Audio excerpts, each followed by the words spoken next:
Heart attack হলে তাহলে আমরা কিভাবে বুঝবো, অর্থাৎ হার্ট অ্যাটাকের লক্ষণগুলো কি এবং স্ট্রোকের এই লক্ষণগুলোর সাথে আমরা কিভাবে আসলে মানে ডিফারেন্সিয়েট করব? স্ট্রোকটা হচ্ছে ব্রেইনে, জি আর হার্ট অ্যাটাক যখন এটা আমাদের বুকে আছে, মেইনলি রক্ত সঞ্চালনের জন্য এই অর্গানটা আমরা ব্যবহার করি। যখনই ব্লাড সাপ্লাই কমে যায় হার্টে, তখন ব্যথা হতে শুরু করে।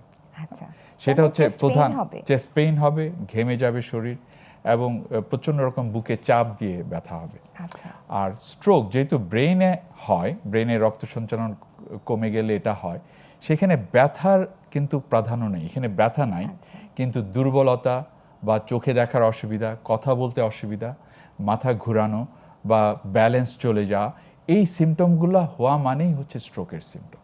আচ্ছা, তো এই দুইটা জিনিস দিয়ে আমরা ডিফারেন্সিয়েট করতে পারি অবশ্যই। যে কোনটা ব্রেইনে কোনটা হার্টে।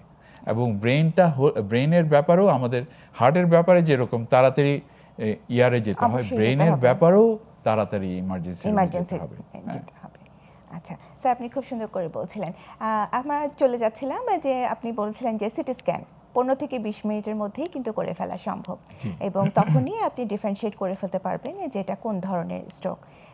তারপরে স্যার যে ওষুধের যে ব্যাপারটা বলছিলেন, সিটি স্ক্যান করার পরে যদি আমি ইসকেমিক স্ট্রোক দেখি, সঙ্গে সঙ্গে আমরা ক্লট বাস্টিং মেডিসিন, যেটা আর কি ক্লটটাকে ভেঙে দেয়, আমাদের দেশে টেনেকটিপ্লেস আর অ্যালটিপ্লেস দুটা মেডিসিনই পাওয়া যায়। দুটা আমরা শিরার মাধ্যমে দিই, এটা হচ্ছে ভেইনের মাধ্যমে দিই, হ্যাঁ, ইনজেকশনের মাধ্যমে দিয়ে দিই। দেওয়ার পরে আমরা দেখি যে ক্লটটা যদি ভেঙে যায়, পেশেন্টের সিমটমগুলো মানে রিজলভ হয়ে যায়। আচ্ছা, মানে সে ইমপ্রুভ করে যাবে।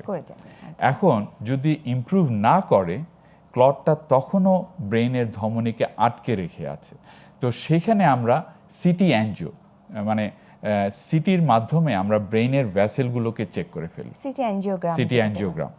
সেই যদি দেখি যে ওখানে ক্লটটা তখনও আছে সিটি অ্যাঞ্জিওগ্রামে, তখন আমরা ক্যাথ ল্যাবে নিয়ে গিয়ে ক্যাথেটারের মাধ্যমে সেই ক্লটটাকে বের করে নিয়ে আসি, সেটাকে বলি আমরা অ্যাম্বোলেক্টমি। আর ইনজেকশনের মাধ্যমে যে ট্রিটমেন্টটা করি সেটাকে আমরা বলি থ্রোম্বোলাইসিস।